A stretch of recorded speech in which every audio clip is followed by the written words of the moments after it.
بەڵێ ئازیزان لەگەڵ هەر باسکردنێکی ڕۆژنامەوانی کوردیدا ناکرێت ڕۆڵی پێشەنگی کەسێکی وەک میقداد مەدحەت بەدرخان لە بەرچاو نەگیرێت.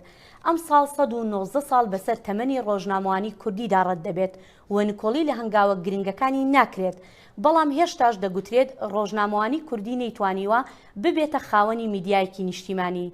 دکتۆر ڕێبوار فەتاح نووسەر و ڕۆژنامەوان ڕاستەوخۆ لە ستودیۆی لەندەنەوە میوانی بەرنامەی کورد کۆنێکشنە.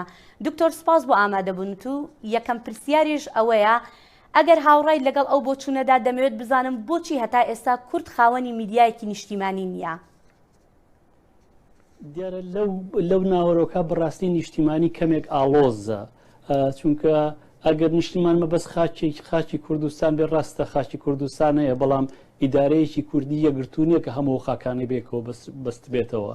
لەبەرەوە وشەی نیشتیمان کەمێک ئاڵۆزە. ئەگەر مەبەست لەوە بێ کە هێزە سیاسەکانی هەموو ئەو پارچانی کوردستانێکیان نەگرتووە لەسەرەوەی کە میدیایەکیانە بێ، یعنی وەک بزانم ئەستەمە کەمێک وشەی نیشتیمان لەوێ ئاڵۆزە بەڕاستی، لەبەرەوە وەڵامی پرسیارەکە زەحمەت دەکات. باشە دکتۆر، با بڵین هەبوونی وەکو ئێستا باس کرد دەڵێ یەکیان نەگرتووە یاخود وشەی نیشتیمان زەحمەت دەکات، باشە هەبوونی با بڵین میدیایەکی نیشتیمانی یاخود میدیایەکی نەتەوەی تەنها ئەرکی حکوومەتە یاخود ئەرکی لایەنەکانی تریشە؟ ینی ڕاستە ئەگەر باسی حکوومەتی کوردستان بکەین ئێستا ئێمە باسی هەرێمی کوردستانەکەین. بەڵێ بێگومان ئێستا زیاتر لەوێ با بڵین میدیای کوردی ئێستا زیاتر لەوێ برەو پێدراوە و کار دەکەن، زیاتر با باسەکەمان لەسەر هەرێمی کوردستان بێت.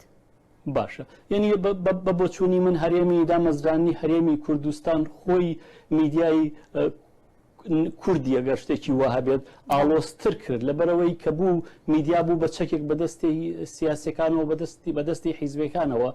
بە بۆچوونی من پێش دامەزرانی هەرێمی کوردستان ڕەنگە بۆچوونی باشتر و بێ لەسەر میدیای کوردی، بەڵام بەڕاستی ئەوەی کە لەو چەند ساڵی ڕابردووە لە دامەزرانی هەرێمی کوردستان وای بینیت، میدیا هەموو سربەستێک و هەموو ئازادیەک و هەموو مانایەکی بە ناوی مانای میدیا لە دەست خۆیدا، چونکە ئێستا چەکێکە بۆ برەودان بە سیاست. بەڵێ دکتۆر، با بچینە بابەتێکی تر سەبارەت بە تونند و تیژی دژ بە ڕۆژنامەوانان. هەموو لایەنەکان با بڵێن لە هەرێمی کوردستان بەلایانی دەسەڵاتیشەوە دایمە سوورن لەسەر ئەوەی کە دژی ڕفاندن و کوشتنی ڕۆژنامەوانان و هەروەها تونند و تیژی دژ بە ڕۆژنامەوانانن. بەڵام لەگەڵ ئەمەشدا بینیومانە هەتا ئێستاش ئەم دیاردەیە درێژەی هەیە ئەگەر ئێمە باسی هەرێمی کوردستانی عێراقەکەین، لەوێ هێشتا درێژەی هەیە و هیچ دۆسەیەکیش نەبووە کە بە تەواوەتی با بڵێن چارەسەر بکرێت یاخود دەرەنجامێکی هەبێت. ئەمە ئەرکی کێیە؟ ئایا ئەمە تەنها کەم تەرخەمی حکوومەتە یاخود کەم تەرخەمی لایەنەکانی تری بەرپرسیاریشە؟ یعنی دیارە ڕەنگە هێزە سیاسەکانی کوردستان سەرکۆنەوە بکەن کە میدیاکارانە کوژژەن و ڕفێن و بەو جۆری کە لیانە کرێکرێت، بەڵام دیاراوە درۆیەکی زۆر گەوری لە پشتی خۆیەوە شاردۆتەوە، لەبەرەوەی کە زۆر ڕوون واشکرایە کە ئەو تاوانەی بەرامبەر میدیاکارانەکرێت بێجگەل لە دەسەڵات نەبێت، هیچ لایەنێکی کەنیە. نامەیە کەس تاوانبار بکەم ناوێنم دەسەڵات، بەڵام کاری چێە ڕۆژنامە نووسان بپارێزێت؟ بە دەرەجەی یەکەم کاری ئەنجومەنی دادوەری کوردستانە کە هەچی کار هەبێنیەتی لە هەموو لایەکەوە ئەنجومەنی دادوەری شکستی خواردووە. سەرباریەوەش کاری حکوومەتە، مەبەستم حکوومەتی هەرێمی کوردستانە، هەروەها ئیدارەی مەبەستم ئیدارەی کوردستانەکە نەتەنها بڵین ڕۆژنامە نووسان بەڵکو هەموو کەسێک کە پارێزێ، بەڵام بەداخۆ ڕۆژنامە نووسانی وەکو خەڵکانی تر نەپارێزراون.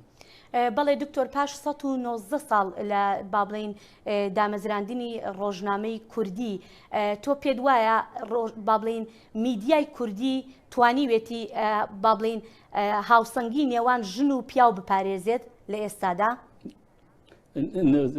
پێم خۆشە وەڵامەکەی زۆر کورتە. نەخێر نەیتوانی و بیپارێزیە، لەبەرەوەی کە سیاست لە کوردستانە سیاسەتی پیاوە، خۆ کۆبوونەوەکانە بینیت، کۆبوونەوەکان هەمووی پیاوە بڵین کۆنتترۆلی کردووە، لەبەرەوە ڕۆڵی خانمان یا ڕۆڵی ئافرەتان بەڕاستی زۆر کەمە. ئەوەش هەیە هەوڵی هەندێک لایەن خۆیانە دەنا بەڕاستی هیچ سیاسەتێک نییە بۆ ئەوەی کە ڕۆڵێکی کارابە بە خانمان لە میدیا یا لە هەر لایەنێکی تری سیاسەتا بێت. ئەدی ئەی لە ڕووی با بڵێن ڕووماڵکردنی دۆسیەکانی توندوتیژی بەرامبەر بە ژنانەوە پێت وایە میدیای کوردی بە شێوەیەکی پرۆفێشنەڵانە ئەمانە ڕووماڵەکات؟ نەخێر.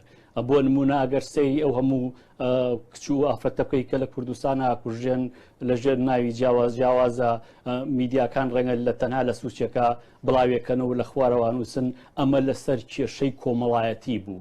ئیتر ئەو کێشەی کۆمەڵە ئێساسی ڕۆژنامەکانی کوردستان بکە بۆ 20 ساڵی ڕابرد و سەیری بکە هەر هەمووی ئەڵێ ئەمانە لەسەر کێشەی کۆمەڵایەتی کوژاون بەبێ ئەوەی هیچ دۆسیە بە دوایە چوو بن. بەڵێ دکتۆر ڕێبوار فەتاح زۆر سپاس بۆ ئامادەبوونت. سپاس. منیش سپاسیەوە.